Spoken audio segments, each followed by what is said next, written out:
Good evening, everyone, and welcome to Just Another G.I. Joe Show, episode 56, with the, how did I put it, the bourbon drinking, shotgun shooting, toy man himself, Bobby Vala, with us tonight. I like to throw in that bourbon drinking. I actually Sounds find it about really right. interesting. It's about right. And then I was like, well, the man needs to live in Texas because he's all about his guns. No, So I shoot more than a shotgun, but close enough. So for people, hopefully we have people watching. We are starting on a new streaming service since Google Hangouts will be going away at the end of the year. I think you're pointing at the powered by StreamYard, which it's all backwards. The camera's backwards. Fred don't like it. Maybe there's a way I can switch it. I just don't know yet. I haven't played around enough with it yet. But anyways, this is a new streaming thing. I'm assuming we're all on the way we see each other here. Yes, we are. And wow. Welcome to another episode of Just Another Brady Bunch. Yeah. Oh, I got to turn the mute off. There we go. I had to turn the volume. I had the volume. Yeah, I mean, it's actually clear over here. This is really good. I like this. So great. So, yeah. Hello. I'm your host, Angry Mike. That Fred guy over there in the corner.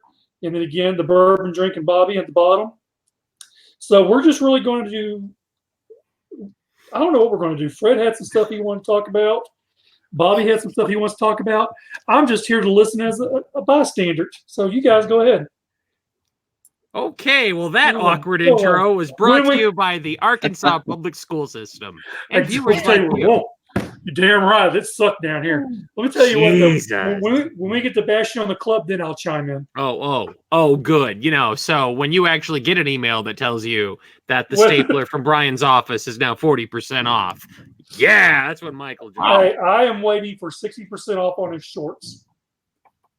Don't ever say that again. I'm going to get a mannequin. I'll get a mannequin. That's just He's going to have the blowhorn. You're going to have a shirt. You're going to have it all. I'll have a little mannequin of Brian. That would be very fitting if you had a shrine to Brian Savage in your house. Bobby, that's on the other wall that we can't see. And I'll see. That's why I'll be the kind of guy that go down to his house with his gated community, and I'll hold the boombox above my head, hollering his name. I'm just kidding. I'm so kidding. All right. Well, when we last had Bobby on the show, he was talking about his forthcoming Valaverse line. And if you've been following him on social media, which you should, unless you're a complete idiot, you've seen a metric ton of reveals and prototypes. And Bobby is like a machine cranking out the updates frequently. So with all these updates, where are we at? So we're really close. Yeah, I said it from the beginning that I was going to do a lot of updates, and you know, a lot of people wouldn't probably show the stuff I'm showing, but I told everyone, I said, there's nothing for me to keep a secret. So I want everyone to see everything. So when I posted those pictures of the 3D prints that I just got made, like those were the pictures I got from China, and I shared them with everyone. So I don't even have them in hand yet. They are currently being shipped to me, and I will have them Monday afternoon. I will have all my 3D parts for all for 6 of the figures. Wow. So yeah, and then I have to pin them together because they come, as all separate parts, and I just have to take some styrene rods and cut them down the size and pin all the joints together. And then I will overnight them to my hand painter, and then he will paint them. And I told him we were on a tight schedule, so he's agreed to work really hard to make sure he paints all of them really fast. And then he will be painting them and photographing them. So as soon as he sends me the photographs, the Kickstarter will go live because I have it all ready to go. So the official launch date as of right now is June 14th. So mark your calendars, not this coming Friday, but the Friday after. And then... yeah, and then so the 14th it'll launch, and then the 19th is my birthday, and I have a very special big reveal surprise for everyone on that day. So it's gonna get really crazy really fast. So this is your reveal finally after all this time that you have obtained the trademark to Rick Moranis' name, and that Rick Moranis is going to enter into the Valaverse. How did you guess that? Oh, damn it. I wasn't supposed to say anything. Crap. All right. So, in all seriousness, Monday night, you're going to be like, you're going to come home from work, from your 9 to 5. You're going to be like a kid in a toy store. Yeah. Yeah. Like, no sleep. No. I was thinking about maybe even just taking a half day that day. Like, as soon as I got the parts in, just leaving. And then, you know, because I'm not going to be able to contain myself. It's going to be. Are you having it shipped to the office? I am having it shipped to the office. You're done. You're done. That box gets there, and you know, Bobby, we have a box for you at the front desk, and then you're done. Your focus is gone the rest of the day. I know. So yeah, it's gonna be crazy. So how long does it actually take? Okay, for those of us who can barely customize, you're talking cutting styrene rods and putting this all. How long is that going to take you to assemble these things? It's going to take some time. I'd say, I don't know, 3-4 hours, but you know, I'm going to be so amped when I see the parts that I'm just going to go to town on getting everything ready. So, and then I'll take pictures and maybe even some video as I'm doing it so that I could share with everyone as it's going on. Nice. Yeah, it's going to be cool. It's going to be real cool. And it's like just seeing the pictures of the parts, it's really awesome to kind of see it come to life. But it's like when I can like hold the bone collector's mask in my hand, I'm going to be like, this is pretty awesome. Yeah. I have to admit that was of all the designs that you've shown. Oh yeah, that's the dude. That's the dude right there. And not disparaging anybody else, but that's the one that had me pumped. So, all right. So, okay. So I got to add, okay. So, and now you're getting the figures, you're getting the accessories, you're getting all of the everything. Yep. Everything. Oh, damn. The Action Force stand, the vest, every piece that comes with those 6 figures, I'll have. So that, you know, I got my display case for Joe Fest, so it'll be all ready. So you'll see on display those 6 figures with all of their painted accessories. So then what's the next step? Okay, so you get them, you assemble them to make certain that everything is how it needs to be. Mm-hmm. You send it off to the painter. Yep. The painter is going to paint up your protos based off of your design mock-ups and everything. Yeah, my deco sheets, yep. Then what happens as far as the production process? So then, I mean, those, because we know it's going to fund. So let's just get that out of the way. I hope so. Those will be the paint masters. So essentially those parts came from China. Well, they're going to get painted and eventually they're going to go back to China because then China uses those basically to follow. Like, so we have to make the production version look just like this model. Nice. Yeah. So, yeah.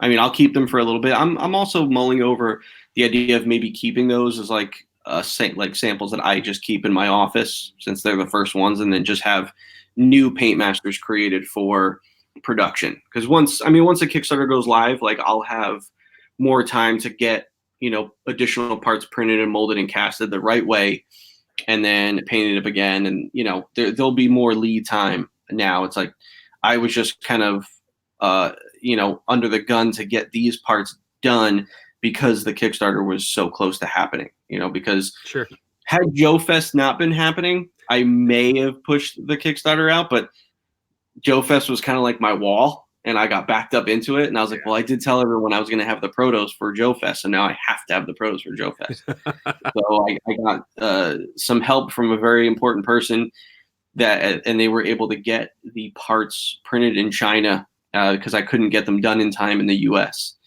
So he made sure that the parts got done, and you know, I'd stay up late at night just to kind of be on their time, then to see the parts come in, and you know, seeing how the whole process was going and making sure we were all on time with getting the parts printed and done.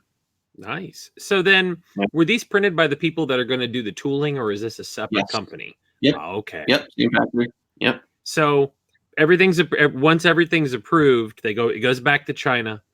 They start then they start the tooling process. I'll send them tooling models as well, and they'll use those to basically cut the steel, and then we're on to the races. Nice. Now, what's the difference? You said something about a tooling model. Yeah, a tooling model. So it's basically just you can take those orange parts that I showed pictures of, that's the 3D printing material. It's like some weird plastic resin. Sure.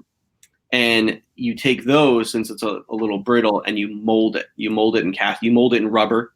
Got it. And then you pull the part out, and then you fill that mold with a resin. And then those are what you see. Sometimes you see the blue copies. Yes. The blue copies are then the resin copies. So those are harder, much harder material. So then those you send to China, and then they like that's exactly how the part has to be. Got it. They tool off of that. Okay. For those of us that are not versed in the production process, this is a really cool look kind of behind the scenes. Yeah, I'm gonna hope to have, just like John Russell was doing, he got some videos from China of, the deco application process. I want to try to get videos and images of the whole process, the cutting the steel, cool. The whole molding process, all of it. Well, and that's something that I think a lot of, I don't know if it's appealing to every collector. I think some folks are just give me my toy off the shelf. But yeah, I think for a lot of people that are really serious about this is a side that they've never seen. Mm-hmm. And in some ways, that could even help with the, well, why didn't you do it this way comments that inadvertently show up on Cough His Tank. And a lot of other places. I love the fact that you're being so transparent about this, and that you're wanting to really show, almost to educate the public a little bit on how all this works. Yeah, it's important. I mean, if you don't care about the process, that's fine. But for people that do care about the process, I think it's great for them to get like a firsthand look at all of it. No other companies do this. NECA shows like some prototypes here and there, but no one really shows like the process. So even like at some point, I'll have to go over to China to kind of oversee some things as the process is going on.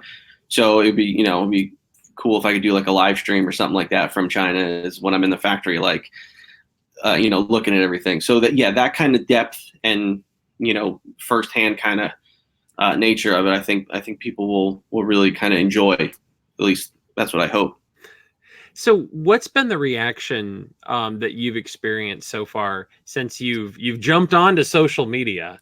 And which is new for you. I know that you were kind of enjoying the anonymity side, but now that you've opened up Instagram, you've opened up on Facebook, and you've been getting a lot of direct feedback from people on things. What's been the reaction to the new Action Force and Valaverse so far?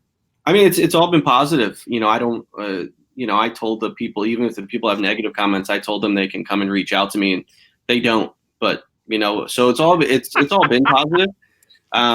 There's this one guy that follows me on Instagram. He's very blunt. He's like, these look great, but I don't like this. Like he's very like, this is my opinion kind of thing. But he's been a great supporter so far. So it's been really good. And like I'm trying to think of like the stuff that I posted that kind of like when I posted the prints, like people were like, whoa, so you'll see like different posts get way more kind of views and feedback than others. And then when I showed the package sample, like the mock-up package sample, that got a lot of hits and a lot of feedback, just because it was like, wow, like that's it. That's how you're going to see it. It's getting real. It's like real. But once I show like the painted figures, like it's going to get really real, really real. So. You're going to have quite the. Are you going to do like an official unveiling at Joe Fest, where you have a certain time that, hey, we're lifting the curtain off the case? Well, no, because I mean, people are going to see them for the Kickstarter anyway. Sure. So I don't think I'll really do anything major and big. But they will be seeing a certain figure for the first time at Joe Fest. So that'll be a nice surprise. Here's a hint, folks. It's not that guy. I hate this left-right thing. Yeah. Me and Mike couldn't come to a deal on his likeness rights, so couldn't do anything. Just a bald dude with a beard. So let me ask you another question. I know from my own experience when I would go to Toy Fair over the years in the past, and I would talk to people, I would hear stories from designers like Ken Lilly from Palisades back in the day would talk about how they would have a product, and when they revealed it to the public, they'd get feedback that sometimes would cause them to make changes just with things they hadn't thought of. So it was kind of crowdsourcing. You're right. Some extra feedback. Have you had anything, Kemp, that where someone's made a suggestion to you that you're like, I hadn't considered that. That's kind of cool, and made a change? There may have been. I can't think of one exactly, but there have been a lot of people making suggestions on things that I already had planned. Oh, so nice. Things I already had planned that just people haven't seen yet. Okay. People kind of suggested things, so it's good to know we're on the same wavelength. Yeah. So you're sitting there in the Bobby lair, like, yes, it's all coming to plan. The Bobby lair. I'm not in the Bobby lair. I haven't been in the Bobby lair for like a month and a half now. Yeah. Where's all your toys at? Yeah, I'm living like a vagabond now. So now, actual human being. Well, and you've talked a little bit online, somewhat about where you are now. Is that something that you're able to talk about, or? Yeah. There's no secret. Yeah, it's. I mean, I updated my LinkedIn profile, but I am now a design manager at Jazzwares on the Fortnite brand. So pretty big brand. Yeah, there you go. So you know how many of these empties I have around my house right now? Yeah, that's been really exciting. But so I'm in Florida right now, but my family's still back in Rhode Island. So I could kind of see how it's going here and sure. how I'm liking it before we sell our house, buy a house here, move them down, that kind of thing. So yeah, so it's been a little rough because I'm not home. So I'm trying to do all this stuff away from them. It's there's some homesick setting in, that kind of thing. I'm away from the Joe room.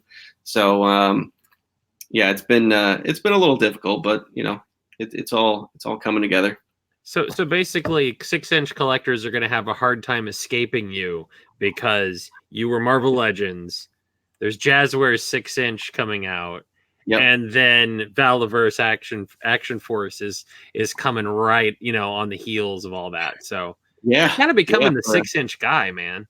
I know, for a guy who was all about 3 3/4, I'm just all about 6-inch now. So you're killing me. Smalls. I keep going out and I keep looking for the Fortnite 6-inch in my area and I can't find any of it. So, but I think it's because it's just hitting right now. Yeah. With Action Force, and this was something else I was wondering, is right now people are going to be able to get it through Kickstarter, and then will they also be able to buy through the website, or do you have another channel for because I know there are always people that wait until after stuff is shipped, and then they're like, oh, I need to get this. Well, the Kickstarter is over, pal. You know. Yeah, the plan is definitely to have some product available online. So yeah, if you unfortunately don't get in on the Kickstarter, there will be some there. But if you don't get in on the Kickstarter and then it doesn't fund, the product won't be available online. So it's like a double-edged sword. So you can wait or you can not wait. I would suggest not waiting and getting in on the Kickstarter. So, and looking down the road. So okay, I have no doubt it's going to fund, but that's just me. That's because Fred's getting 10 orders of them. But damn it, I can't point the right direction. Shut up, you. So now, okay, so the Kickstarter funds, the first production's done, and there are still people out there that are going to be wanting stuff. Do you anticipate, as some designers do, if you do a second run of things, deco changes to make them slightly different than the first series? Sure. Okay. Sure. Yeah, I could definitely.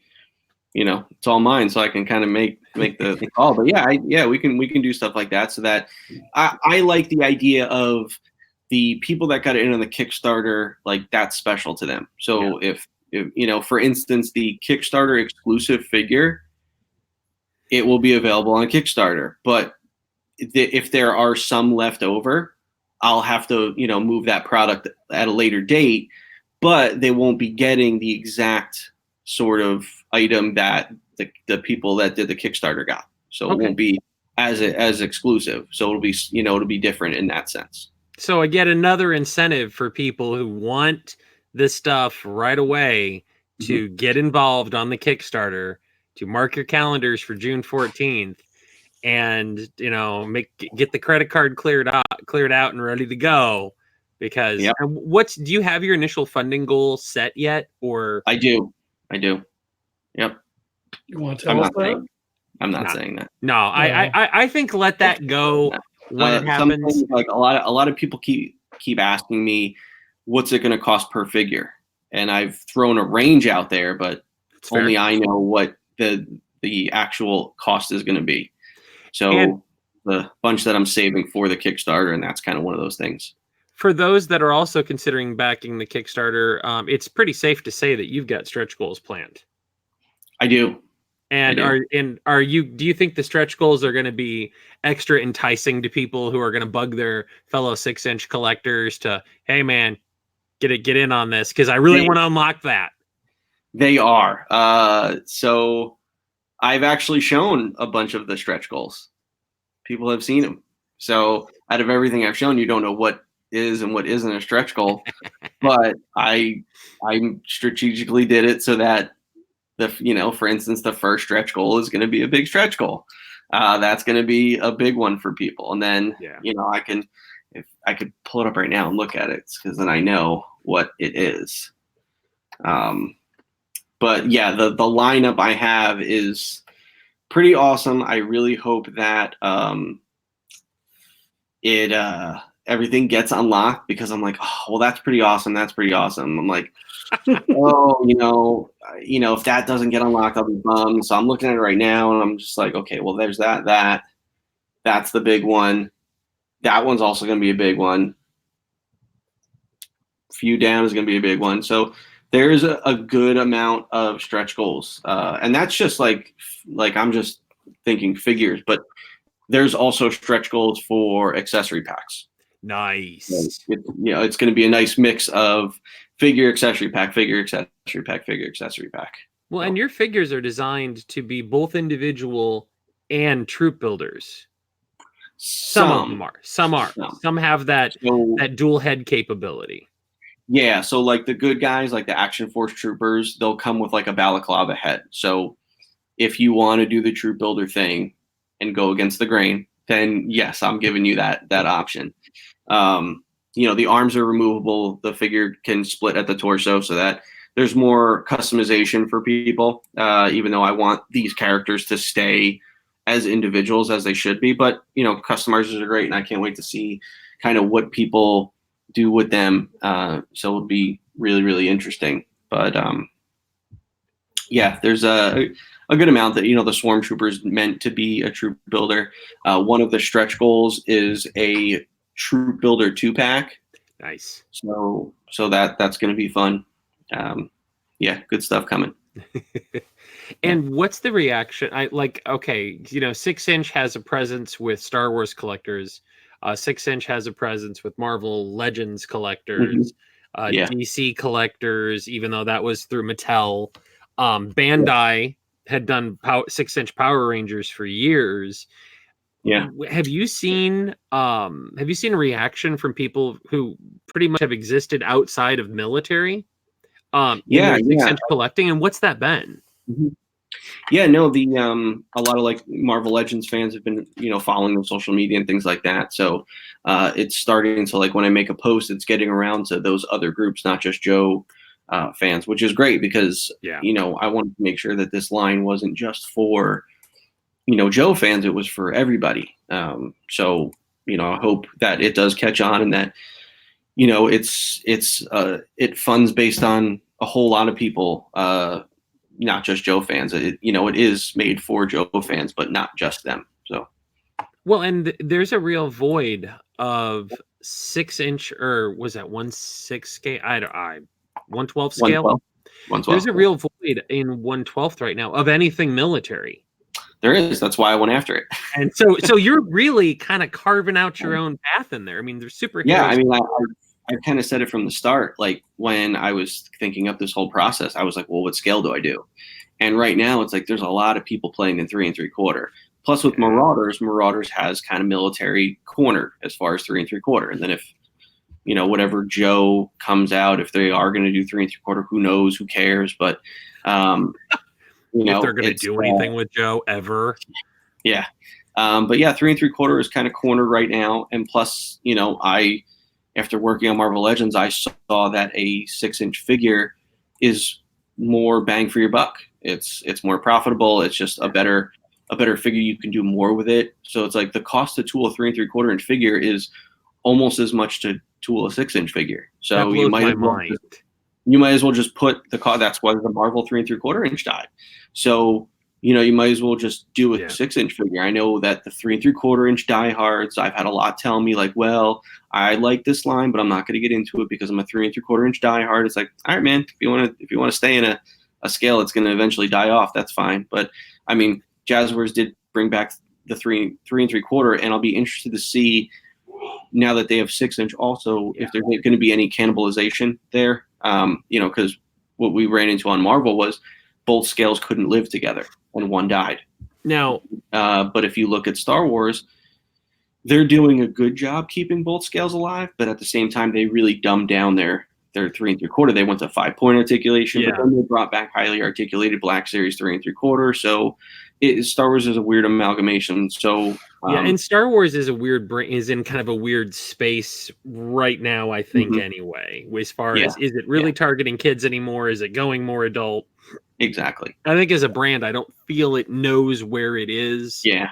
And Hasbro's approach to that is also just as schizophrenic. But you mentioned about Jazzwares working in both the 6-inch and the 1/12 scale, and as someone who I'm a 1/18 guy, and there's nothing until Jazzwares came along with a line that I don't play the video game, but it's all cool designs. Sure. And as you were saying, it's like, okay, so it's the same amount of money to tool a 1/18 as it is a 1/12. From a production standpoint, from a materials standpoint, is there a price difference between the two? Or is that even so close to the line that it really comes down to size preference? Yeah, the overall production cost is very comparable. Wow. So it's not just like tooling, it's the overall production cost. Sure.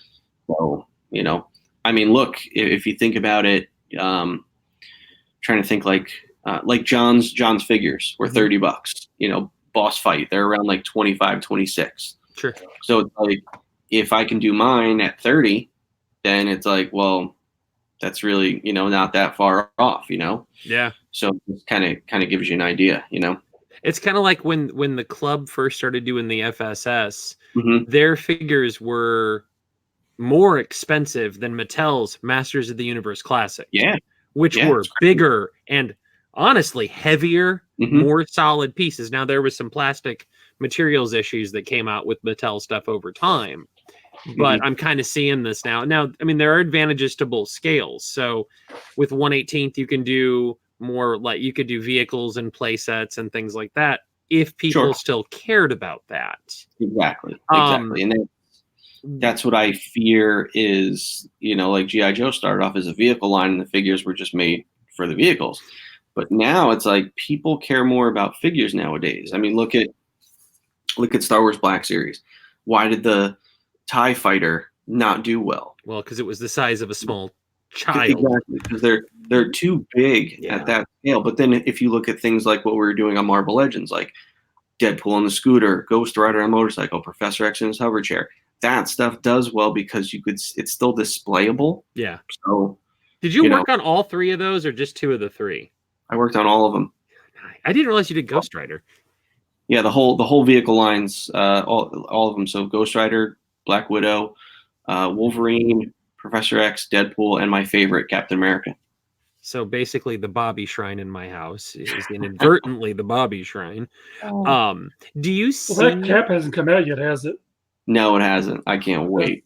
That was like him and the 80th anniversary Thor were the 2 of my favorite things in the last days that I worked on, that I was psyched to see come out.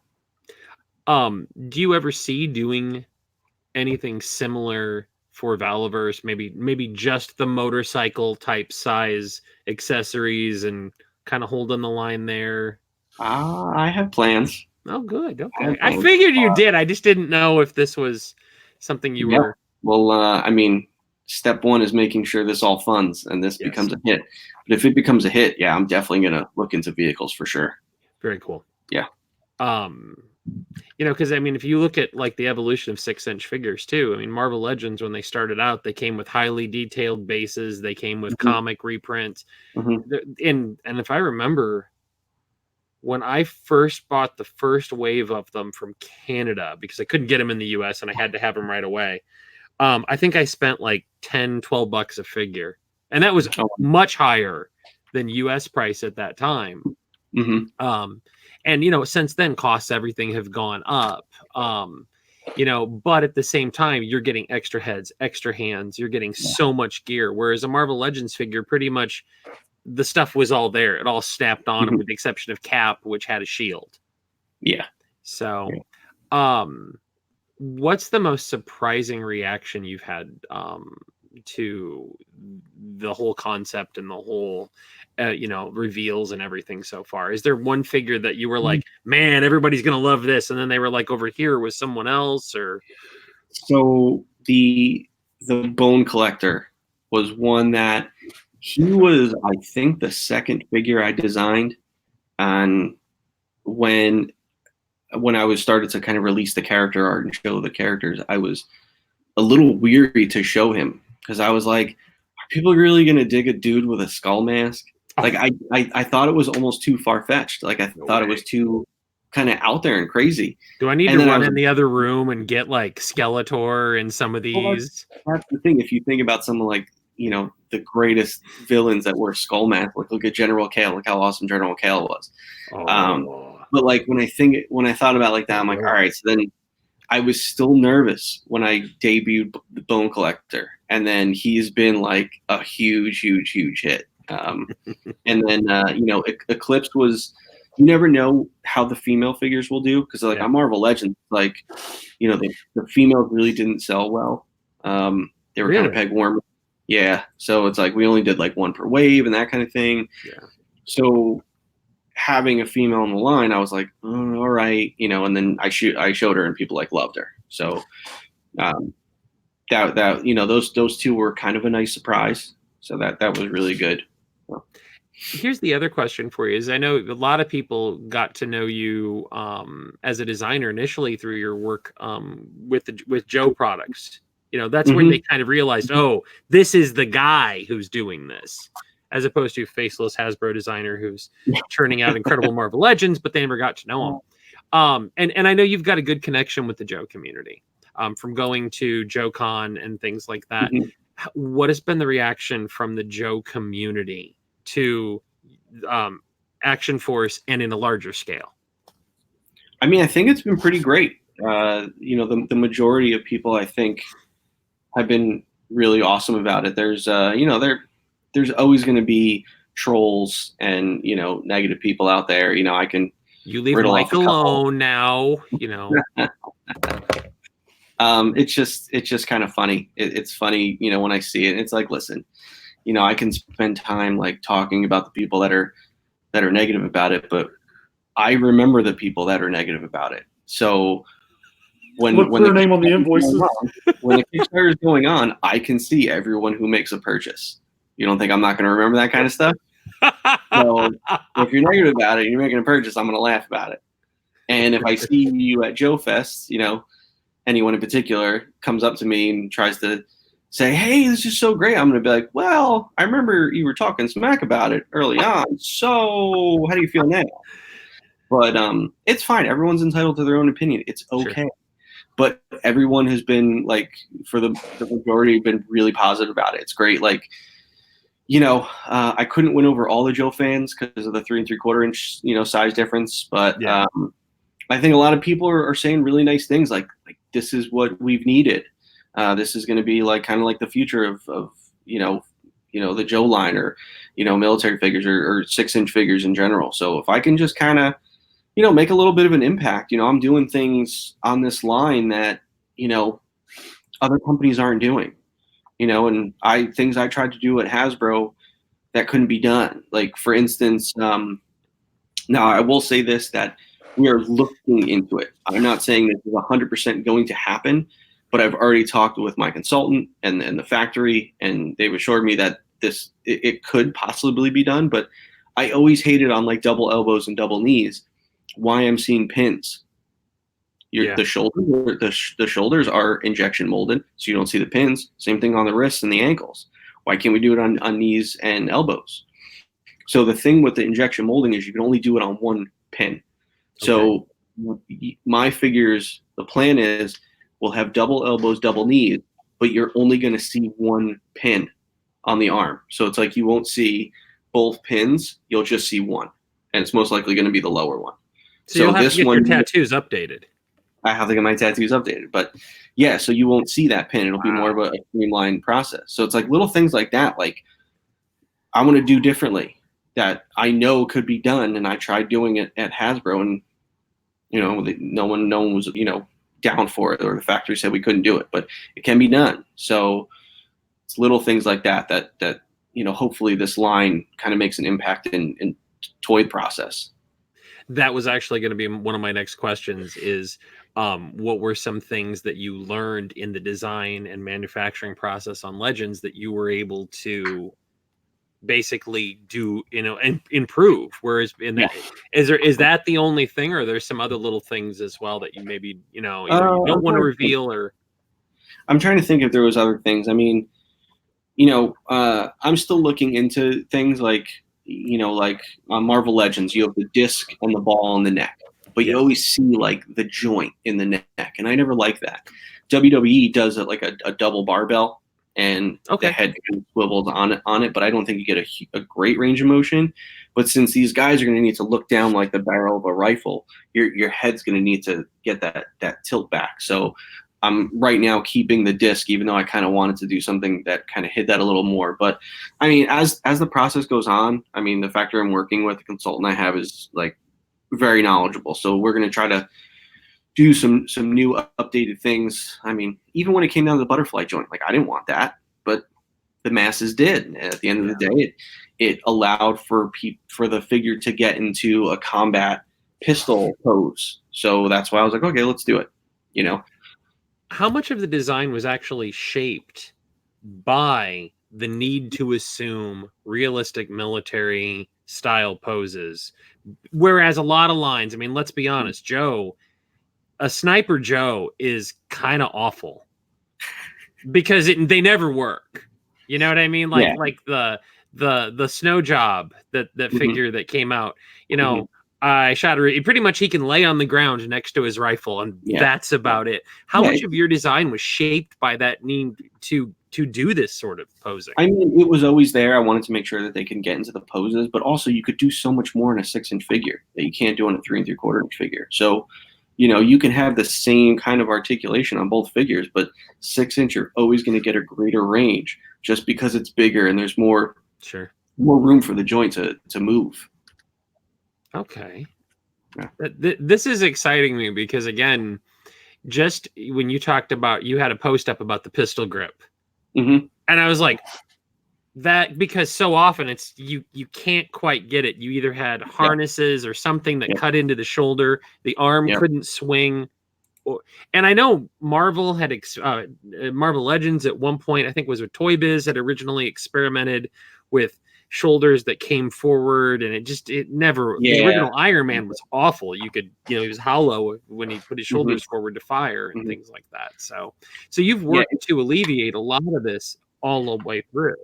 Yeah, and it's like, it's the reason I didn't like it's an ugly joint. So the more range of motion you have, the bigger joint, bigger cavity you're going to need for those kind of things. So, it's kind of like give and take. It's like, if you want 100% aesthetics, then you go with a 5-point articulated figure. If you want good range of motion, then you got to cut some corners there. So the butterfly joint, I changed some details on the shirt so that it blended in more with like the pattern of the shirt, so it wasn't just like a harsh cut.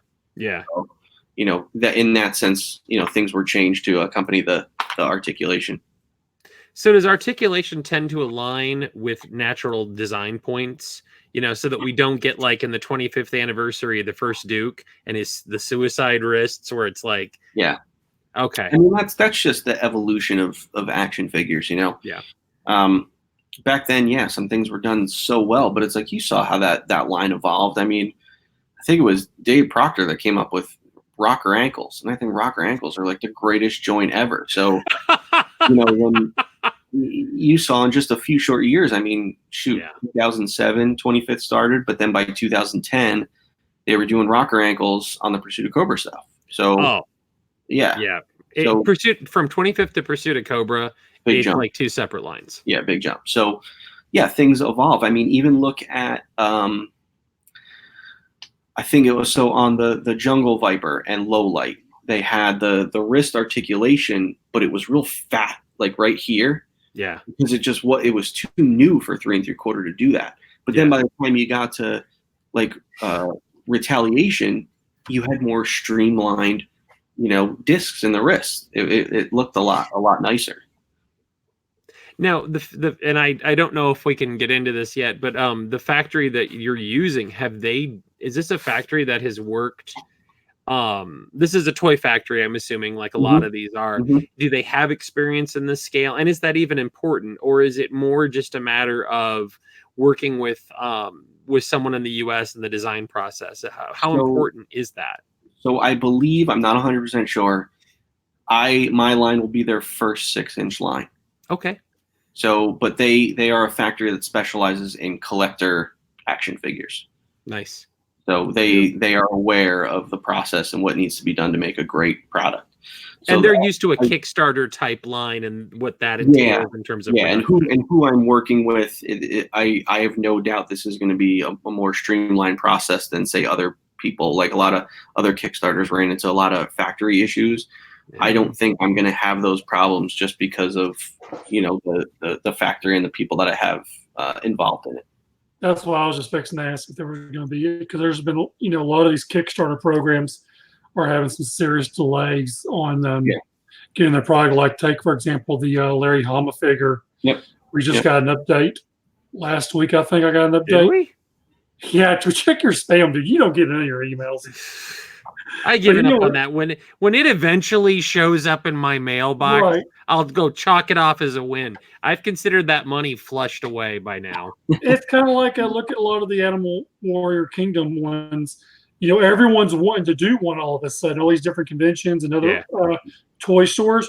And they're like, well, we were hoping to have it in the spring. We might not get till summer. Well, we might not get till the fall. Well, and I mean, I think that's a thing too. And I think Bobby can attest to this is, Bobby was a designer at Hasbro, which was like Megacorp in terms of toy production. How often did things get delayed when you were working at Hasbro? I mean, there's things got delayed, but because of it's like the factories working on Hasbro stuff are big factories. Yeah. So you had more leverage to kind of push the factory so there weren't delays. It was like the factory came back and said, oh, this, making this update is going to delay it a month. We'd push back and be like, no, it's not. Just make it happen. So with these smaller sort of factories, but also it's like the production run. The reason why there's so many delays is because if you're a factory and say you're a factory doing someone's action figure, but you're also creating, I don't know, headphones for another company. And those headphones are 150,000 piece run, but the action figure line is 2,000. They're obviously going to put more into the bigger things because they're making more money off of it. So the smaller run stuff always gets affected, with that. And that's true of anything where a company is working on multiple tiers. Your large production run, your bigger clients get more attention because they are driving more of your business. Yeah. And there has been a real explosion of Kickstarter based figures. There is, yeah. I haven't, but I don't really recall much in the 1/12 scale. Again, I don't follow that, but I haven't seen as much. Yeah, the Kickstarter, I've done so much research on like Kickstarter figure campaigns, but it kind of all like started big in like 2014, like with Boss Fight and Marauder. Like they were like the first big ones. And then all of a sudden, the Four Horsemen with Mythic Legions came in and they were like the first 6-inch. Yeah. And then you had like the blanks and the army alphas, but there's been so many other like 3 3/4 ones in between, So when Kickstarters first kind of started with like Marauders and Boss Fight, they were really successful. And then the smaller ones kind of came in and they hit a lot of delays, and they may have kind of put a bad taste in people's mouths because so many were coming out, like so many of these small ones were coming out and then not delivering. Yeah. And then now I think people are kind of like, ooh, I don't know about this. So even I'm nervous. Like, I'm like, okay, well, I'd like to be confident and think that this thing is going to be big. But at the same time, if there's Kickstarter fatigue and if people are just like, yeah, well, I put a lot of money into a Kickstarter and things haven't delivered, so, I don't think I'm going to back this one just because I got burned before. Like, that's something you gotta think about, and it's like, there's one up now, the Unslain, Arlen. He did some. He did head sculpts for me, and I think his Kickstarter is going to be awesome. I think that what he's putting together is really great. So I hope his is super successful. But I also worry for him as well. Like having a 3 3/4 one, having the issues that have come before on 3 3/4 ones. So it's the whole Kickstarter model is a little tainted, but hopefully. Things are going to start delivering. Boss Fight's going to deliver on their horse. The Marauders are delivering on their World War II. So those kind of things will help. Yeah. Hopefully, people don't feel as burned, but I also understand if they do. But through this whole process, I'm going to like let people know, like, listen, like if there are delays, hopefully they won't be big. Like I'm planning a year turnaround. Like, this product has to come out in a year. If it's a year and a half, 2 years, that's terrible. Yeah. That's going to be really bad.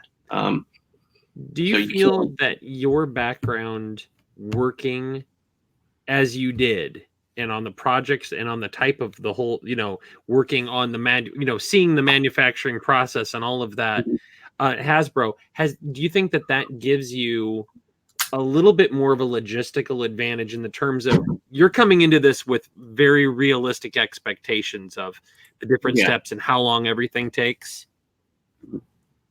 I think I definitely do have an advantage. Boss Fight guys, why are they successful? They work for a toy company. They're true toy designers.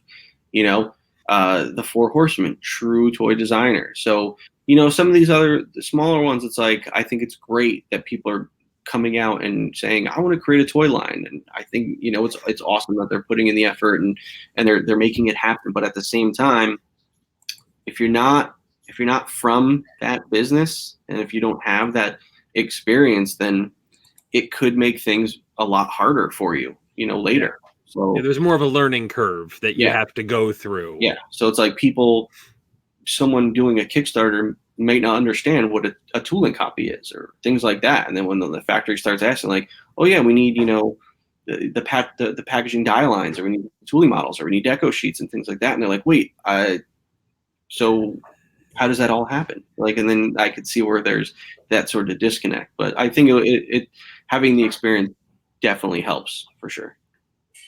Well, again, June 14th, everyone. I mean, like this is we're in the game now. It's really crazy how close it is, because I remember when, I first kind of like launched it back in February, like the line, and, I kept saying like, yeah, I'm hoping to launch Kickstarter in April, but then, because it was, I wanted to have the prototypes available for the Kickstarter, like to show, that's why I kind of got pushed out. But it's like, now that it's like, this is like real. This is real. And now, even with like Joe Fest coming up, like, for Joe Fest, it's like, I'm going to have art prints available. So I have to get those done. I'm going to have t-shirts. I put in the order for the t-shirts. There's going to be stickers, so I had to order banners, the table covers that have like the logo and the graphics on it and things like that. So not just like preparing for the Kickstarter, preparing for Joe Fest at the same time. It's like, it's all like so real now. And yeah, when June 14th comes, it's like, I don't know if it's going to be like a relief or if it's going to be like a new wave of just stress. I think one chapter is going to be closing and the next bigger one is just getting ready to hit. Yeah, because it's gonna be as soon as it launches on that Friday, it's like I'm gonna be like checking it constantly, and then all I'm gonna be thinking about after that is the 19th, because I've been sitting on this for so long, and I just can't wait to announce it. So your reveal that's the coming. reveal, Yes. It's like the one thing I've been able to like keep a secret, and yeah, it's gonna be crazy. I think it's either, I was talking to the guy who's painting my stuff, and it's like this is either gonna go really, really well, or it's gonna like be really bad. Look, based on you made a similar comment earlier. You didn't know how people were going to react to the concept of the Valaverse lines and to being called Action Force. Yeah. And you got a very good response, and you've said that you've had a surprisingly good response. Yeah.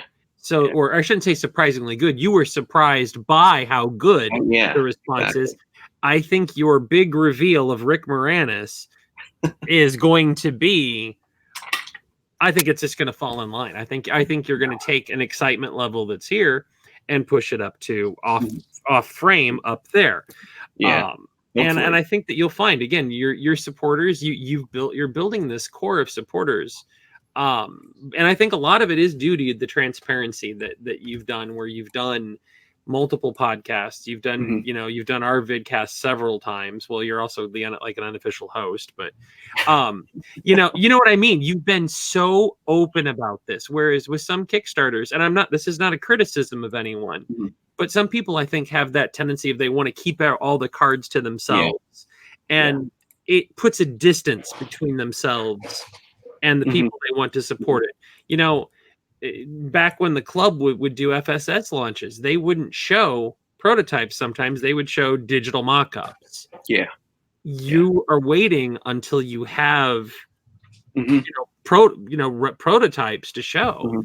I think that's a much smarter decision, because it gets people more jazzed. This thing is that much closer to being real. Yeah, you're seeing what you're getting. It's when you see something like a physical version of it, it's so much better than just seeing like a digital kind of render. Kind of what I think the club ran into problems with was that they'd always put in small print how, this is subject to change, not final work and all that. And a lot of figures would show up, nowhere near what some of the things were. Take, for example, Tiger Force in 15 with the Cheese Whiz knees on dial tone. Yeah, but that's Tiger Force. Who gives a crap? Shut up. Well, I think the problem they ran into, it's kind of like when it comes down to what I said about quantities, factory doing quantities. Yeah. So the club was using Hasbro factories because that's where all the G.I. Joe tooling was. Well, that factory, you got to remember, was working on other Hasbro stuff, like big high quantity stuff. So when the club came in with their 1,500 orders, that factory was like, really, this isn't even worth our time. So they were rushing things, and I felt like there was a lot missed. It's like, that's why, like, when you were seeing like heads that were just too big, like Tomax and Zaymot, or you saw a head sitting like Crystal Ball, the head was sitting way too high on the neck. It's like they didn't have that time to address those issues. What happens is you're supposed to get a first shot, and that first shot is when you kind of make those sort of comments, and I think they were just rushing that process, and they weren't getting.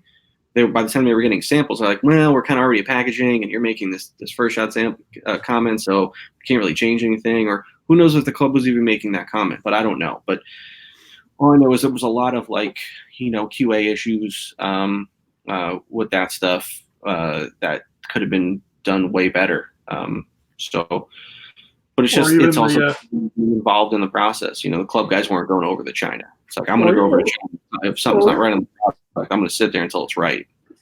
It's kind of like the heads you got. Go ahead, Mike. I was going to say it's kind of like the heads from JoeCon. They weren't even completed. Yeah. So it's like, but of course they got those to us. But of course, what was it? 4 or 5 months later down the road. Yeah, you don't want to have to do that. You don't have to mail people extra heads because your product wasn't right. You also mentioned that you're working with a factory that has worked on other collector-based lines, and I think you brought up a really good point with the club doing stuff at a Hasbro factory, and it was like here they were working for the boss, and suddenly the boss's kid comes in and asks for help on a school project. Yeah. Whereas I think and the impression I'm getting is the factory that you're working with, you're not going to be the boss's kid. You're going to be a client. Yeah, and you're going to be treated as a client, which is a whole different, can of worms. Yep. And, and who knows? I mean, once the Kickstarter kind of happens, we'll have an idea of the order quantity. Yeah. And if this thing like becomes huge and my quantities can go up, that's even better, because then the factory will make sure that it's like, wow, this is really, really important because his quantities are so much higher now. Have you had any retailer interests, maybe online retail interest in this? So when I first kind of launched all the social media and the website and things like that, I had online guys contacting me saying hey, I want to put this on my online store, and I'm like, whoa, we're not even funded yet. That kind of stuff is I can design it, I can help manufacture it, but the logistics of distribution, that kind of thing is that's where I'm going to need to start bringing people in to help out with that aspect of things. So because I know it's available through many outlets, not just Kickstarter and my website. Because I know the club, and I know we keep going back to the club, but I think for a lot of people that would watch this, that's one of their closest, relatable analogies on the production aspect is the club. They did the FSS, but then you had Big Bad Toy Store that was also placing a quantity order that boosted up their production numbers. And I didn't know if, and we're not asking for names, and I know you couldn't disclose that, but I didn't know if you'd had people like that contacting you saying, hey, you know what, if this funds, we want to get in and also stock it. I haven't been contacted by Big Bad yet. Nothing that big, but smaller things. But hopefully, it'll catch on as it gets bigger. So, knock on wood. I sense very good. I sense good things. That's just me. But again, I was going to say, I believe that the Snake Eyes movie was going to happen, but who am I kidding? No, I didn't. Yeah. You guys should have listened to me 3 or 4 months ago when I was on talking about how that movie's never going to happen. No, when they announced we're indefinitely shelving the project. Yeah. Really? You had a 2020 release date. There's no casting. There's no script. There's no production work. And then I love how after Paramount announces that it's kind of shelved indefinitely and The Quiet Place took its slot, Brian Goldner had to come right out and say, no, the Snake Eyes movie is happening in 2020. Let me tell you something, guys. Brian Goldner didn't even care about doing a G.I. Joe movie. He wanted to do a Mask movie, which is why G.I. Joe 3 was so delayed, because Paramount wanted to do a G.I. Joe 3 movie because it made money and Mask was unproven. But it just goes to show you that Hasbro doesn't even care about their own property of G.I. Joe. They didn't want to put stock into it. They wanted to put stock into their stupid universe. Yeah, Visionaries and Mask. Yeah, great 10-picture idea, guys. Okay, good idea. How'd that work out for you? How's All Spark Studios working out for you? Yeah, and this new animation studio, yeah, good luck with that too. Guess what got canceled first thing in the comics? Mask, Visionaries. Here's the thing: is that they wanted to jump straight to the Avengers without even establishing all the individual characters. And the one thing that I think people are going to look back at Kevin Feige and Marvel Studios and what they did immensely right was they established their characters first, then they brought them into a team up. And you may have only seen Iron Man, or if you're like me, you saw Incredible Hulk twice because you liked it, but you may have only seen certain movies. I thought killer movie. But anyway, they established it so that when the Avengers came together, even if you hadn't seen all of them, you'd probably seen enough to pique your interest in it. Hasbro tried to jump straight to all of these things that, quite honestly, if you've even watched some of these properties, okay, Mask is the transition between G.I. Joe and Transformers, and some, logically, but Visionaries, exactly, and Micronauts, Micronauts and ROM maybe would cross over. Micronauts, Visionaries, and ROM could cross over, but not with Joe, Transformers, and Mask. Yeah. And it was, while I love the Comic-Con set, and I really do, because that was just such a great box. Not as cool as Missile Command. I'm still going to hold that on to my dying breath. But the whole point is that it just didn't work. I mean, it was cool as a couple of toys to get in a box. I finally have a 1/18th ROM. Yeah. But it just doesn't. It doesn't gel. And as a result, like you were saying, like, I know we're kind of transitioning into Hasbro stuff, but you go to the nation's largest retailer, which is Walmart anymore, and aside from Toy Story, which I believe is Hasbro, no, Toy Story Hasbro? Shit. Then all of Hasbro stuff is all the way down the aisle in this tiny little stripe of Transformers and a tinier little stripe of Star Wars, which is suddenly releasing play sets for Solo out of cardboard, because that makes sense. And, Playmates Ninja Turtles is a tiny little section that's shriveling up and dying because that reboot is god-awful. And what's taken the space? Marvel Legends is hanging on just because of the juggernaut that is Marvel.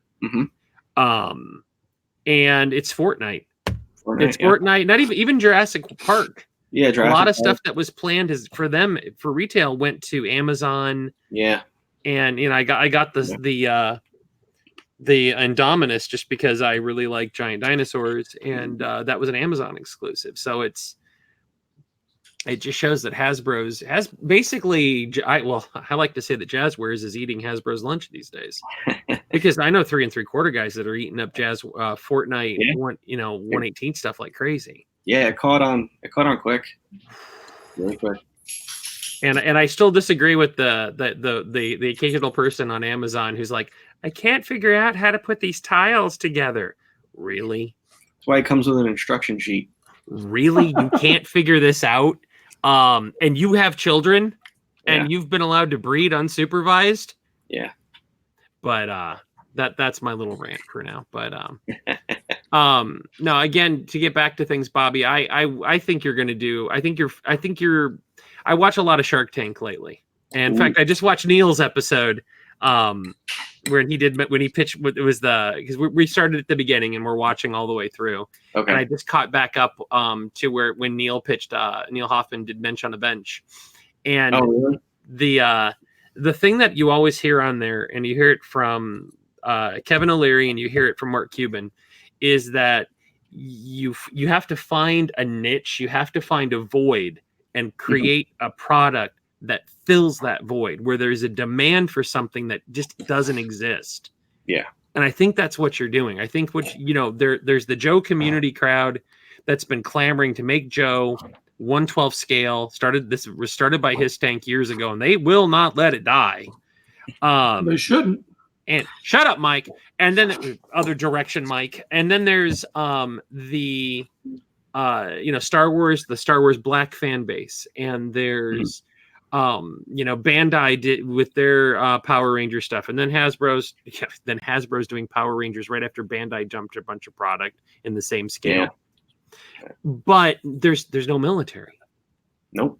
And this is where I think that you're able to apply not only your experience as a production designer, but also your design aesthetics and creating things like Bone Collector.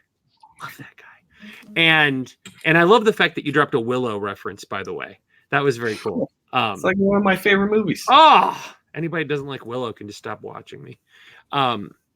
But I think that you're going to see success because there are people out there that want military and they want 6-inch and they want stuff that they can mix with their other 6-inch scale stuff.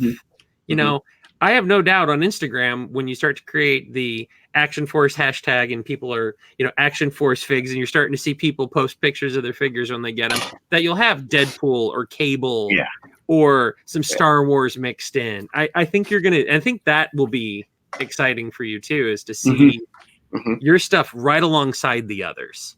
Yeah. And I'm doing it so that, for instance, like the foot pegs are the same size as Marvel Legends, so that my stands, you can put a Deadpool on an Action Force stand, or one of an Action Force figures on a Marvel Legends stand. The back holes are the same size, so you can swap backpacks in between. So that little things like that, I want to make sure that people don't feel like, for instance, like figure arts. It's like figure arts are great figures. Too bad they're only like 5.5 inches. Yeah. So it's like they don't really fit into scale with your other stuff. So, So I'm trying to keep it streamlined so that the fans of the stuff that they currently have depth in can continue to have depth and like that they can add this into what they currently already have. I mean, when you first talked about doing this, I was like, oh man, 6-inch scale. Because again, I'm a 1/18 scale guy, but lately I've been working on the shelves in the other room. And, you start to realize you own more in that scale than you would think. I mean, at one point I was a huge Marvel Legends guy. I had every single Toy Biz Marvel Legends. And then when Hasbro started doing the 1/18 Marvel, and when it switched, that was my chance to stop 6-inch for a while. But yet I've still picked up Deadpool and Cable and Domino, and I'm out searching for Forge, and I have the Deadpool on the bike, and and Ghost Rider. And I think that that's where people who may not be they may just be this scale of Marvel collector are still going to go, but I still own enough stuff that I do want to mix these in. I want the Bone Collector putting Grand Moff Tarkin in a headlock, and and throat punching Vader, because that's just cool. Yeah. So I again, I encourage everyone, June 14th, we will be talking about it. Michael put it up on the Facebook page. I'll actually finally update JBL and put it on there. You know what, Mike? I was going to do Tiger Force stuff next, but you know what? Screw you, pal. God, I hate this backwards thing. But I think you're going to see, June 14th, I think, share it with your friends when it goes live, share it in the different groups, the 1/12 scale collector groups, and let's get this thing funded, because first of all, I want these figures in hand. And second of all, Bobby's put a hell of a lot of work into it, and they're going to be good quality. I mean, when's the last time you saw Bobby product and you're like, well, that's a piece of crap? So. That, he's also a proud member of the NRA. He'll come after you. So, but thank you guys. You guys have always been supportive, and that was the other thing. Like, people have been really good about like sharing posts. So like, people share my posts all the time, so kind of make the rounds. So thank you to everyone who does that. That stuff is great.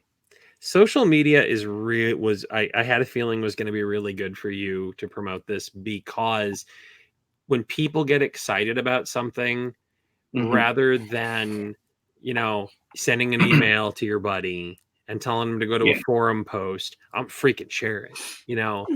I have a friend who, God love him, Mike, if you're watching this, Mike still on my timeline shares every Beast Wars Masterpiece figure, even though I haven't bought one of them, because it's just not a rabbit hole I think I want to go down. But he shares everything like that, and you do that. That's part of what you do with your buddies, is you want them to have that excitement. And I have a feeling, again, with the way you're sharing images, and the behind the scenes side of things, I think that this is just going to do nothing but good things for you. So I sure hope so, man. It would be terrible to come this far and put this much into it to have it fail.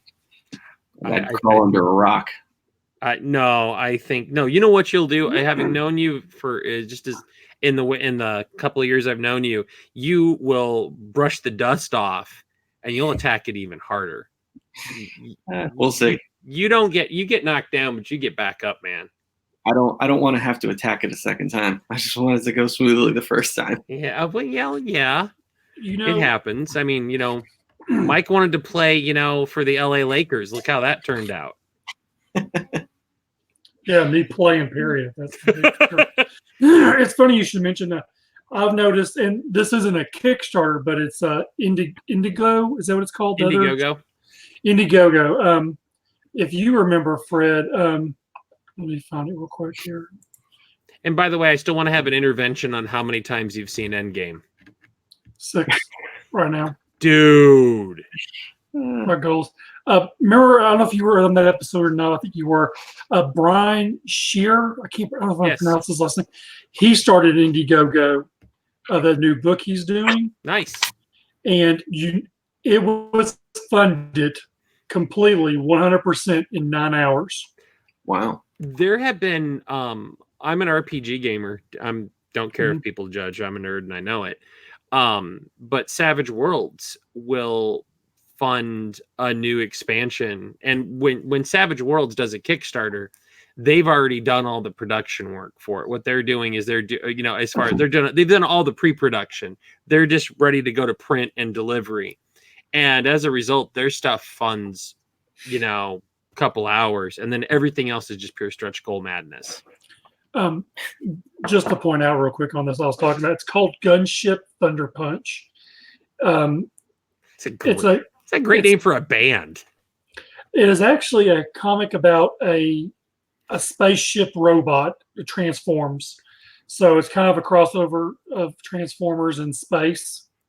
It's really kind of interesting what he's doing. His fixed goal was 8,500. As of today, with 25 days left to go, he's at 15,235. Wow. That's awesome. And he hit his first stretch goal at 15,000. Nice. And that means there'll be a variant cover done by Alex Milline. I can't pronounce his last name correctly. Okay. He does a lot of Transformer covers for IDW.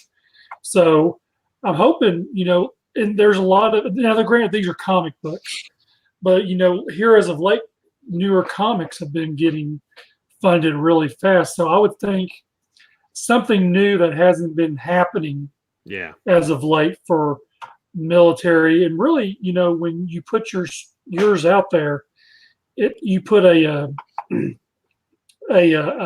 fiction behind it. It's not like, oh, hey, here, I'm doing these figures, buy them.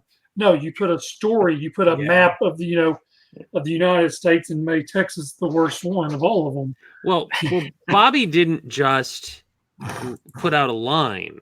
Bobby put out a mythos, and I think when you started doing that, you started talking about this. I'm like, you SOB, you're doing what Hasbro did with Joe back in the day, which is that was the plan. There's a reason. It's not just. There's nothing worse than when you'd buy a line as a kid and you get the package and you flip it over and you have no idea who the hell these people are, how they interact, and all. And it was like okay, but. The only line that did that when I was a really little kid was Fisher Price Adventure People, a little bit with the back of the package and their Dio comic. And then if you were a kid and you bought a Star Wars figure and you hadn't seen the movie or had friends that seen the movie, you had no clue what the hell was going on. Joe was the first one that said, look, nobody knows what this is that I can recall. Here's a story. Now, Bobby's taken it a step further in that he's got it on the website, and you've been doing these trickle reveals, and you built up your mythos, and you angered some Texans, but it happens. But the whole point is that like I think you're giving people a reason to care. That like these characters, they aren't just like cool looking blonde military guy. Badass looking female military chick. No, they've got more to them. That someday, you never know. Bobby could be talking to us in a couple of years and be like, well, I signed the deal with Marvel and they're going to be publishing the book for me. And I'm off to jet off to my island now. I've got minions working for me. I don't know about that. Got a sweatshop over there just trying to say. So, by the way, I was happy to see, and this is now we're tangenting, but I was happy to see that your new gig is doing 6-inch because I can see that some of those could also integrate well. I hope they have plans to take all the 6-inch stuff and do them in 3 3/4 and vice versa, because there's already a couple of designs. I'm like, damn it, why isn't that 1/18? So. I'm sure they'll get to everything eventually. Oh my God, that's the one thing about Fortnite. I don't play the game. It just doesn't. It's just not something. Not a rabbit hole I want to go down right now. Mhm. But the sheer diversity of character design is what hooked me into it. Like I like the line because I can just get a line where there's a weird ass looking skull jumpsuit dude, and then a couple days later, here comes a box from Amazon. I have the Black Knight and some tiles to build a diorama with. Like that's cool. Yeah.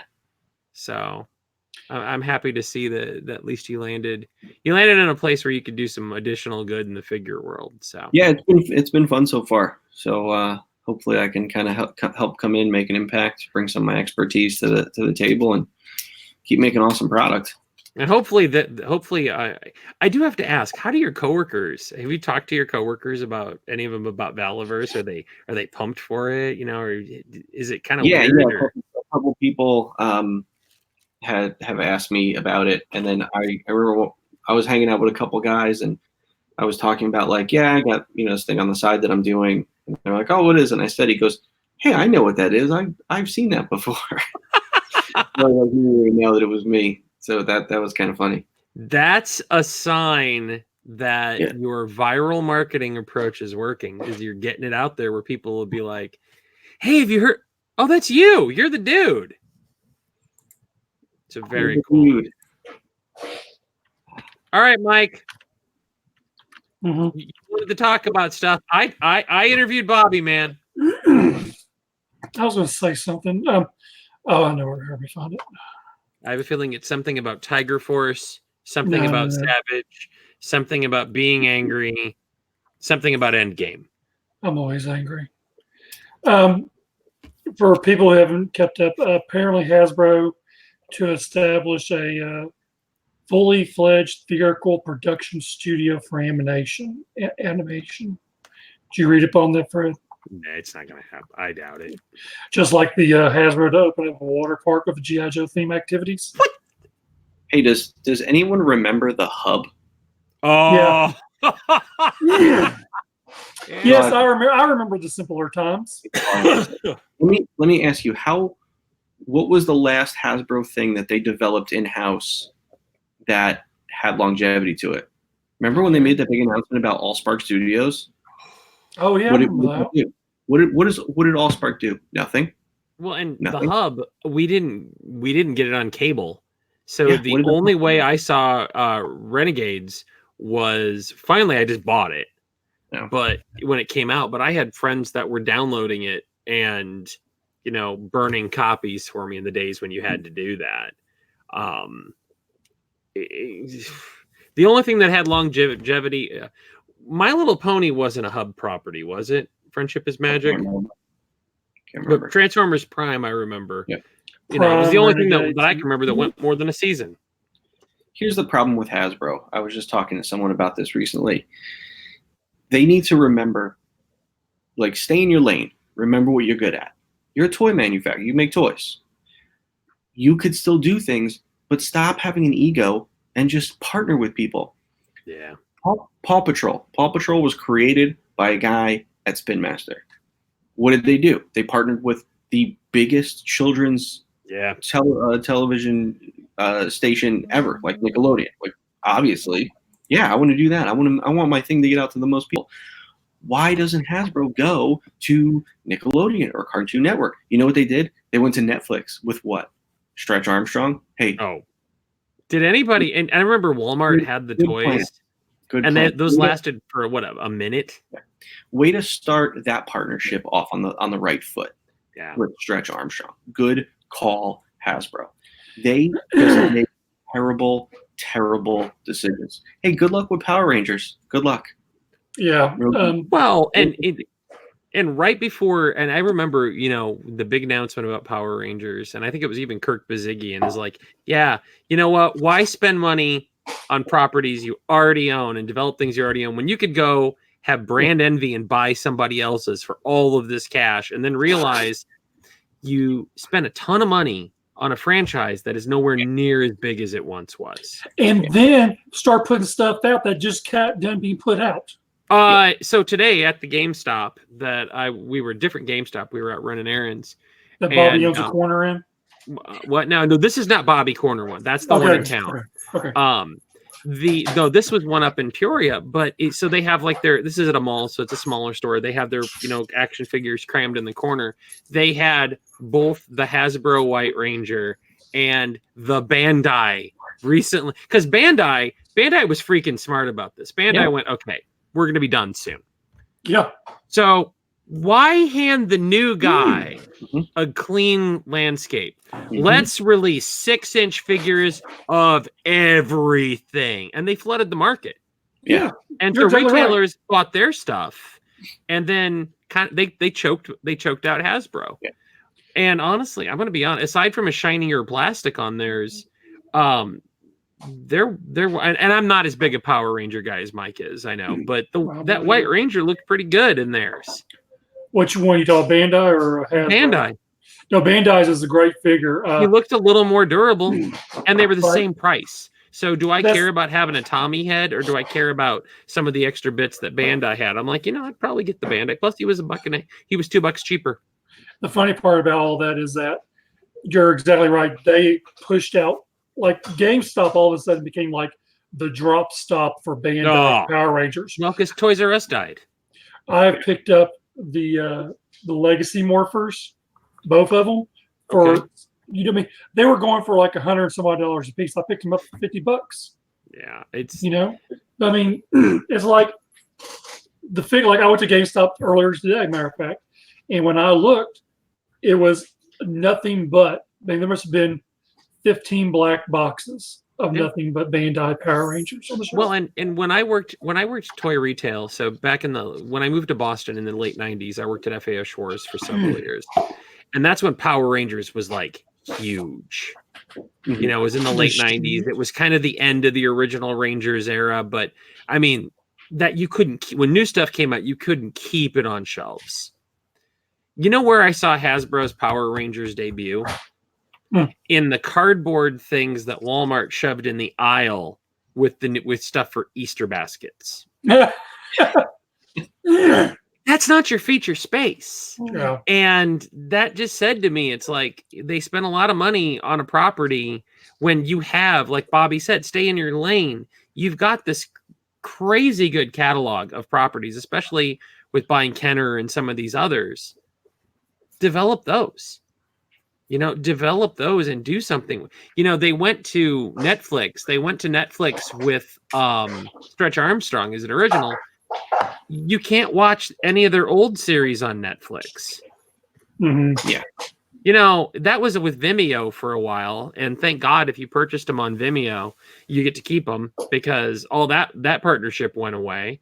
But, aside from a free app that I found on our Roku box, there's nowhere to stream G1 Transformers or Joe or a lot of these. So it's like, I mean, and I think the results speak for themselves. Where's Hasbro? Hasbro's at the end of the toy aisle in the nation's. And you mentioned Paw Patrol. My better half's nephews are obsessed with it. That comes on the TV in their house. You could light the rest of us on fire. Well, except maybe they're my son. That's all he wants is a Paw Patrol. Yeah, my dog watches Paw Patrol. It's such a genius property. It's like, if they stopped trying to be a entertainment movie studio, maybe they can come up with their own IP. Paw Patrol was an IP created by Spin Master, and it's huge. And they have somebody else produce it for them. Yeah. So, do you want to just ride the coattails of other people's properties? No. Let's go and spend $500 million on a dead property and then see what we can do with it. Because we spent $500 million on that property, we have to lay off 500 people and then blame it on Toys R Us. And sorry, spoiler alert, Toys R Us had nothing to do with Hasbro laying off 500 people. Nothing. They used it for Power Rangers as a shell. They used it as a shell. What happens when you spend $500 million and then you don't have product to show for it for a year? How do you go back to your shareholders and explain that? You do. You say, guess what though? We're gonna lay off 500 people, and then we're gonna blame it on Toys R Us, and then everyone will be happy. Yeah. Good job. I wanted to point out real quick, Larkin in the chat, he apparently has, I guess, both of them. He says the Hasbro one on the Power Ranger is more posable than the Bandai one, which I believe is correct. I remember seeing pictures on that, but he prefers the Hasbro 6-inch over Bandai. I mean, it's everyone's preference. Oh yeah, but here's the thing: if you just bought the Bandai one, now you got to turn around and buy the Hasbro one a few months later. If you want to, I mean, you can really just pick up the figures that Bandai didn't give you, like Lord Zed. You know, who's like one per case from what it seems like. It is. There's three White Rangers, 1 Zed, 2 Red Dino Rangers, and 2 of the SPC dog. Which those are the ones that are piling up around here hard. Yeah, me here too.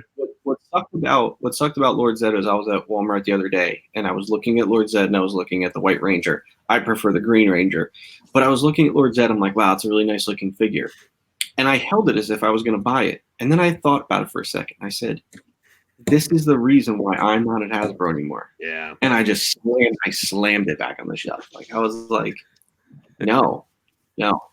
Nope. So here's the kicker, though, Bobby. Would you have ever entertained doing Valaverse if you were still at Hasbro? Well, no, there would be no need to. Plus, I wouldn't be allowed to. So evolution occurred. Evolution. Just Very saying, true. man. Right. I'm just saying. I think hopefully all this kind of works out. I mean, let's be real here. Valaverse and Action Force was done on Hasbro's dime because they were paying me to not work there. Yeah. And then while I was not working there, I was creating my own line. So joke's on who now? Joke's on him.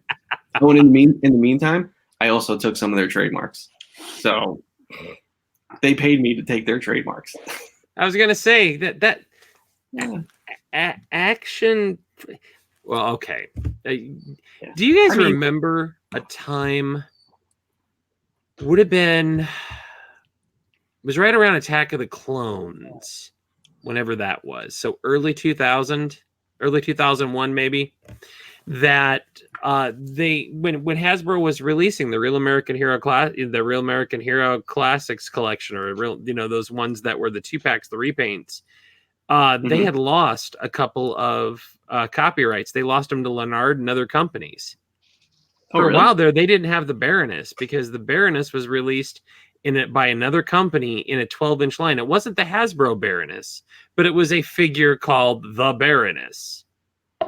How do you ever let your license of these things expire? Because it's just a simple domain. It's a simple renewal every so often, and then you have it, and you can use it or not use it. But the minute you lose it, it's gone. Yep. And if Hasbro ever wanted to do Action Force again, they would have to come knocking to. Yeah. I mean, they never would. I've said it before on here that it went abandoned in 2005. So they had no plans to ever do anything with it. Right. But hey, if you want to get creative out there and you want to take some of their property, all you got to do is get creative. They're not putting out product. A trademark, it goes abandoned after 3 years of non-use. So,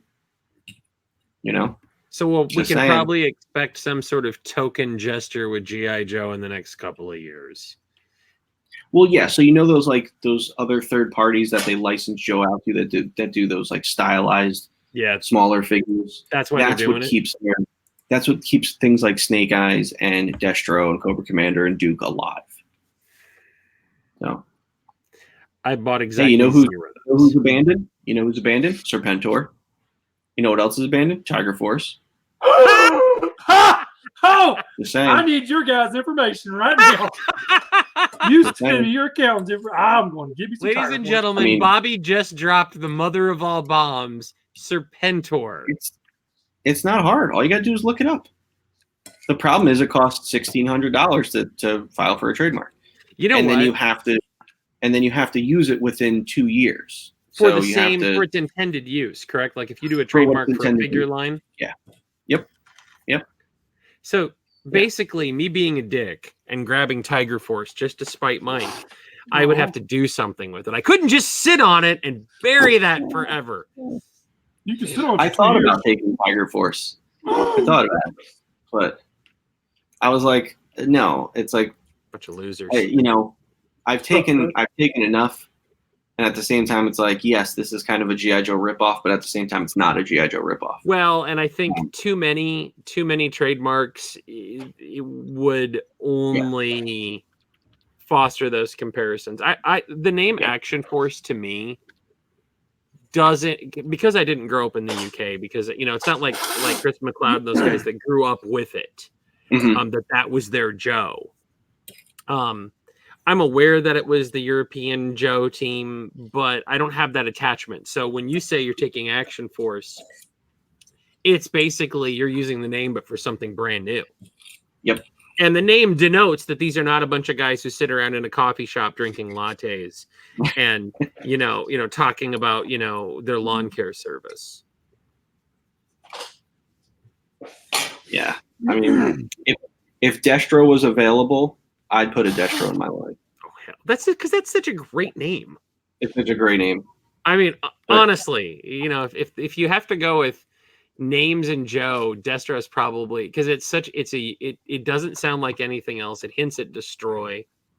I've been watching a lot of Godzilla, so it makes me think of the end of the 90s series with Destroya. But that'd be one to grab.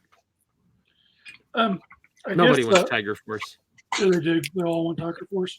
No one. I guess we'll go ahead and talk about our last source subject of the night. Would be the good old Collectors Club ending sale. Remember, this is the last time. This will be the last time you'll ever see this in this format, according to Brian Savage's selling point.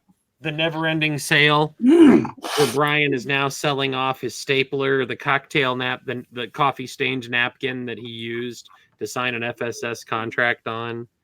I think he sold the which I was looking for was the stamps. I think they sold those stamps finally. I wanted to. Do you know if they were putting the challenge coins up? I always like those challenge coins. Yeah, they were up for. I went through this morning, mostly because I was telling Mike before the show I was looking for an extra Budo, because I don't want to ruin mine, but I want to rip the helmet off so I can have it again. Because I want to see the head. I was looking here, man. I mean, they're up to 40% off. They still got, some pretty good stuff. I mean, but they're still sitting on every single one of the final 12. Are they really? Every single, and they're now 40% off. I think I'm going to wait one more round. I might bite. Ugh. Wow. Yeah. In some ways, that's a big old FU to everybody who ordered them at full price, because these things are they're the final, or the 13th figure out of all the series. They did 8 of them. 5 of the 13th figures are still up for sale. What? Grand Slam is still there? Bonsai.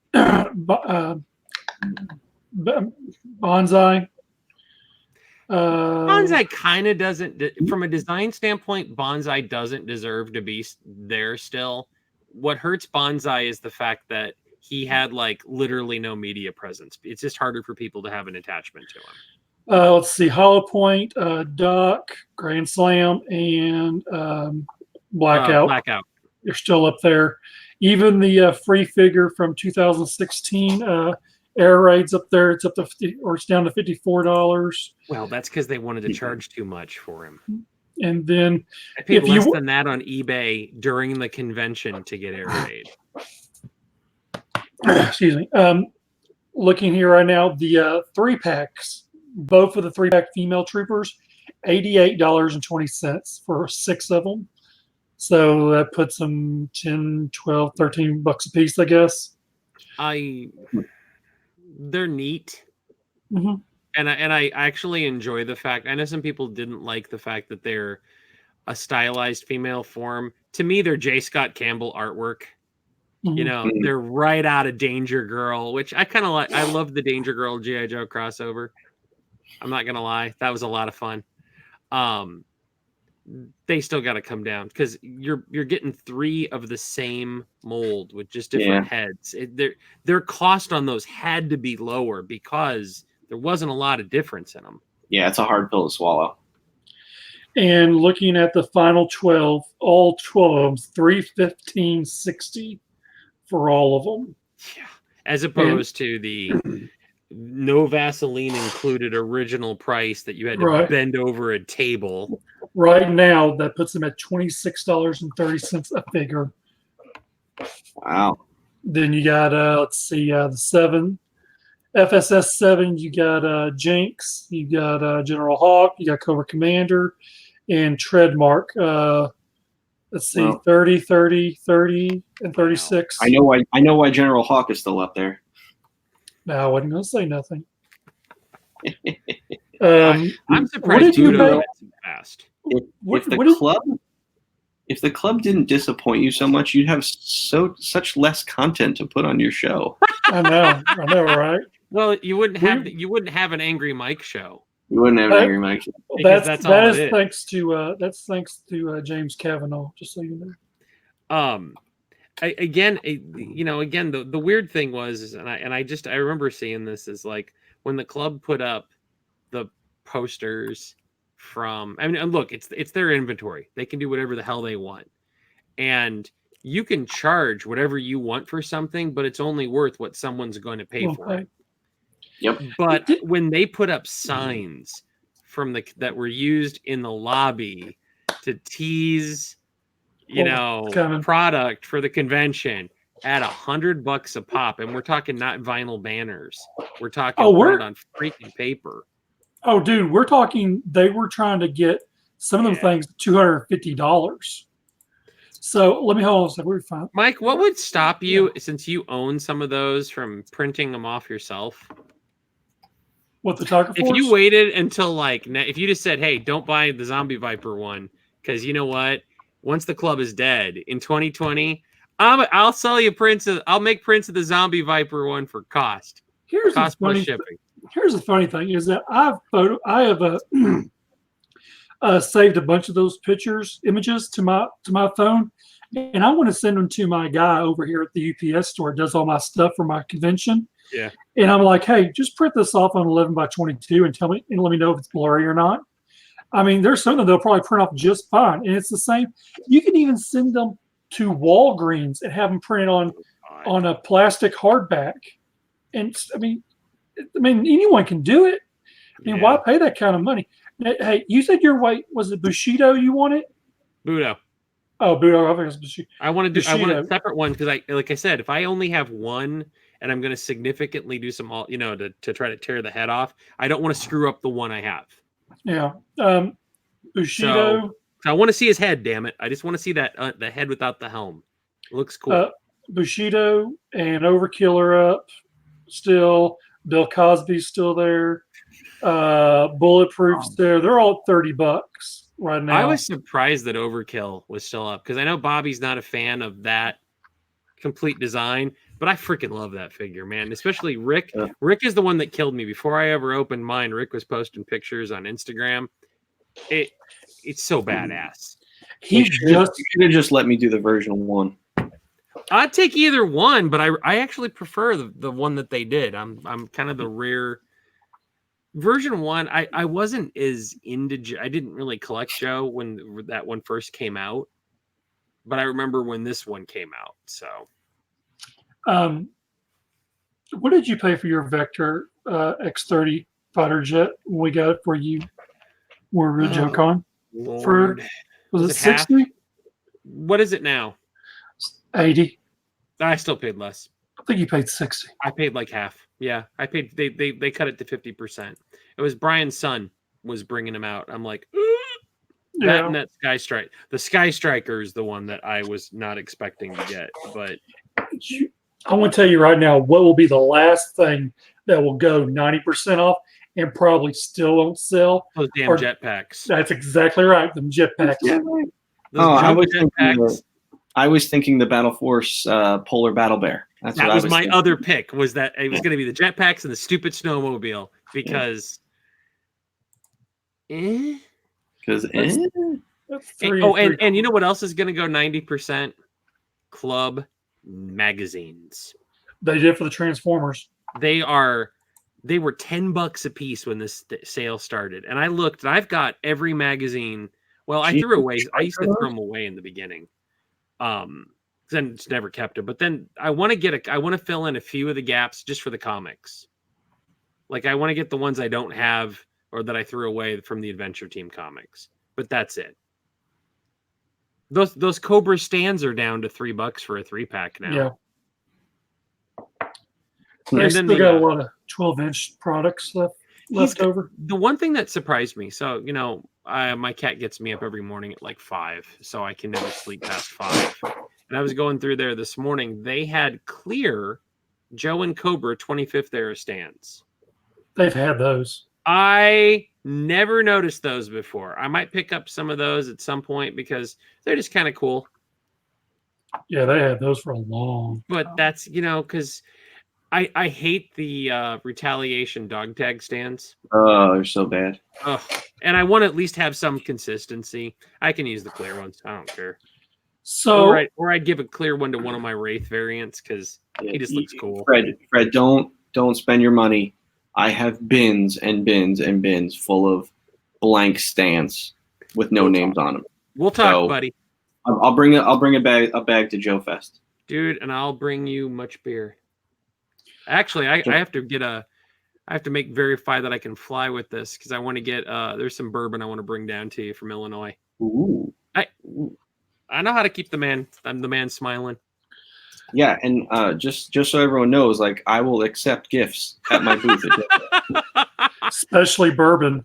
Bobby likes ammunition. Oh wait, no, we can't do that. That would you can't bring that.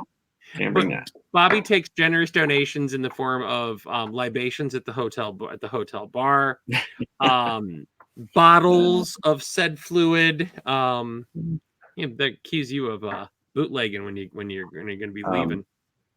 I may, I'm looking for. I have a buddy who said he would do it, but I'm looking for someone to help me work the booth with me. Because while people want to buy shirts and prints and stuff like that, I need someone to kind of ring them up while I'm talking to people about the line. So if anyone's out there that is going to Joe Fest and wants to work, shoot me a line. If not, then my buddy will probably do it. And there will be the first ever Action Force cosplayer at Joe Fest. So I'm very excited to see their costume. Male or female? Male.